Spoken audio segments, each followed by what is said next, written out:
Building a lowrider, it takes you on a roller coaster of emotions. 1 minute, you're excited, you purchase your first lowrider vehicle. Next minute, you're crying in a fetal position in bed because of the cost of the finances. But when you're driving a lowrider and you hit the switch and you feel that bounce, there's no other feeling in the world that could compare. Building a lowrider is not for everyone. This is a passion, this is a lifestyle. For most of the guys in Drastic, this is it. We created a club for other people, like-minded people in the car culture. It's become a brotherhood. Ups and downs, highs and lows. We've been around for 30 long years of friendship. Since I was a little kid, I've been drawing. In the 80s, I was airbrushing. My cousin Shahab was a big racer on Fountain Avenue in Brooklyn, and he had a really nice Mustang. The whole crew had beautiful cars. And he asked me if I could airbrush his hood to his car. So that's what got me into doing cars. I did it, I used all the wrong paints, but it came out great. Once he hit the scene on Fountain Ave, now all those other race guys wanted me to do stuff for them. And I think that's what pulled me towards being. He loved my art. What we have here, this is a 1990 Cadillac Fleetwood Brougham, which is considered a luxury vehicle. The most important, vibrant thing about this vehicle is the paint job. My buddy Marvin, club president again, he did an outstanding job. I gave him free creative reign to do whatever he wanted to do. And Marvin created a work of art for me. My president painted this car, so I don't ever plan on selling this car. I'm gonna keep this car for a very long time. Me and Bean had the same passion for, back then, was trucking and lowriders. That moment that I picked up that first lowrider magazine in 1990, Marvin and I was hooked. One day we figured, let's start our own club. When people think of lowriders, they think of Snoop Dogg, they think Dr. Dre. You know, they think West Coast, they think palm trees and nice weather. They're not thinking New York City. There's no history of lowriding in New York, so it kind of started with us. Drastic Car Club is one of the oldest car clubs in New York City, tri-state. We started the club in September 1994.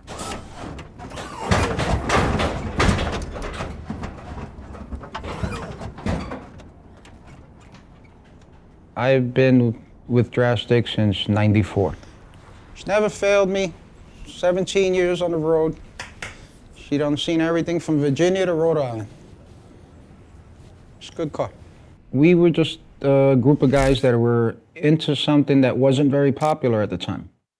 You know, New York was full of race cars and big trucks and stuff, and we were like a handful of guys that were into lowriding. And it just kind of grew, and it just kind of evolved.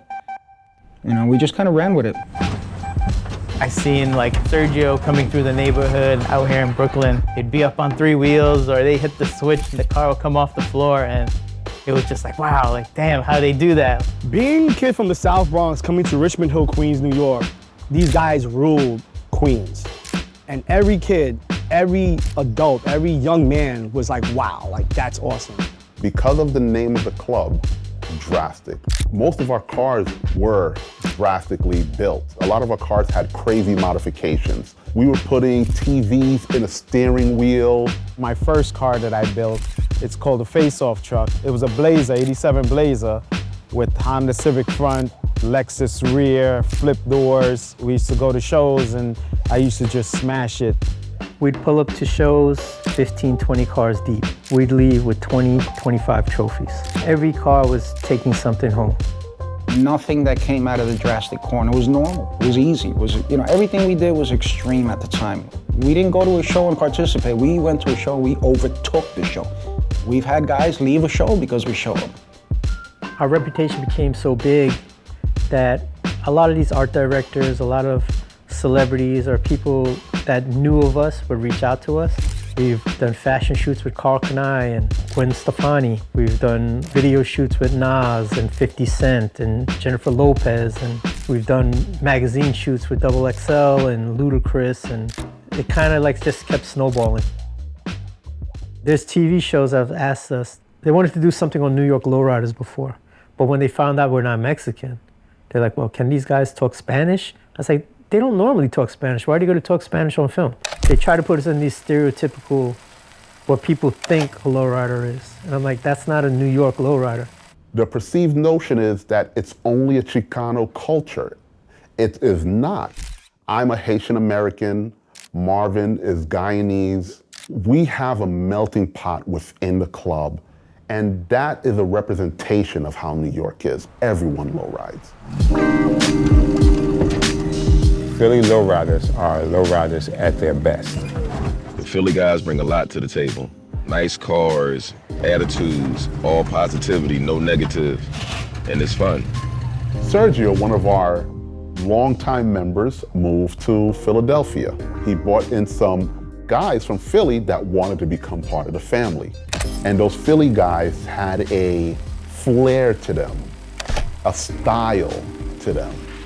My Philly brothers, Sergio, we have Craig, we have Corey, called Corey Snoop.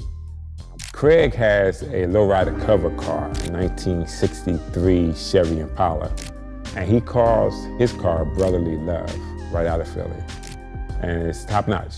When you see Lefty's car, he has built, in my opinion, one of the best Monte Carlos on the Eastern Seaboard. I have gotten so many trophies, I don't want no more. Lefty has probably one of the best interiors you're gonna see. He dropped more in his interior than some guys will pay for their whole car. Peanut butter, suede and leather with a floating center console with neon lights throughout. I talked to Snoop that, hey, you need to step up. You see what's around you? I showed him all these other cars. I said, you can't blend in. You need to stand out. If you're going to be in the same club, if it's a real brotherhood, you want to make sure your brother car is the best too. So as we help each other, if one shines, we all shine. If one fall, we all fall. So we got to make sure your brother is up just like you're up. I just love being a part of Drastic. They pushing me to do more, and I really appreciate it. The word finance and lowriding doesn't go together. When you're young in your 20s and you have no responsibilities, you're able to take your whole paycheck and splurge on your vehicle. But as you get older and you meet a woman, she takes most of your finances. You get married, you have kids, they take your finances. So eventually you have to prioritize on what's important to you. On my current car, I probably put in roughly $150,000 into it. And I'm still going, still not done, still need more things to be finished. I don't want to be the best car out there, but I want it to be as nice as it can be for me. With my wife, my current wife, girlfriend at the time, you know, I probably delayed maybe getting married a lot longer than it probably should have taken. And that's because I was building a car. There was a time where, you know, I was in a bind. You know, I had to put things on credit cards and, you know, my wife was okay with it. You know, she said, we'll get through it, just finish it. She was with me the entire way. And, you know, that's always a plus. If the wives aren't on board, you're not gonna make it as a member. You can't be half in. Your family can't be half in. So I think one of the biggest sacrifices is definitely the families. They've gotta endure everything we do. The amount of times we're in the garage, the places we wanna go, you know. Guys sacrifice a lot of time. I lost a marriage because of a car. I could have owned like maybe 3 houses, you know, but you know, this is the past, this is now, and my wife now loves everything that we do together with cars, motorcycles, whatever it is. I painted this car back in 2008, a few days before Christmas. I didn't like the way it came out. I was back at the shop on Christmas Day painting the car over. Thankfully, I didn't get killed over that one. You know, the missus was cool about it, but this is the type of stuff you put yourself through. You know, you stay up late, you start up early, you spend money you shouldn't be spending. And my wife just puts up with all my craziness and doesn't kill me. No, she's my biggest supporter. She's always has been. Without her support, this ain't going nowhere. 2001 Chrysler Prowler. The story behind this car is a buddy of mine who's passed away from cancer. The rims that's on the car now are custom rims that he ordered while he was going through his cancer recovery. And he brought them to my shop. He said, once I get out the hospital, I want you to put this on my car and put it together for me. He never made it out the hospital. I went and bought the car from the family and made sure they got their proper price for it. I kept the rims and I put it together for him. This is how he wanted it to look. And that's the way I kept it. He was a very cool dude, a good friend, did a lot for me, and he died at an early age from cancer. So this car has a lot of sentimental value. I don't know if I'm ever going to sell it. It's one of the best cars that I do own. You go through ups and downs with life, and you go through those with your brothers. The Brotherhood is strong. We can go through anything together. Health issues pop up. If one of the guys go in the hospital, we all go visit him, call him, give him good wishes. A few years back, in 2003,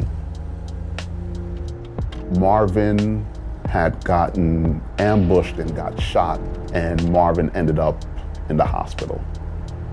When I got the phone call that Marvin got shot, I just dropped the phone. I rushed to the hospital. Marvin was in ICU, and time just stopped still.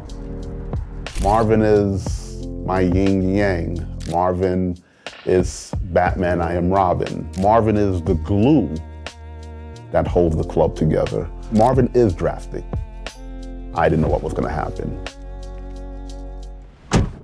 I was out with a lot of my friends and family.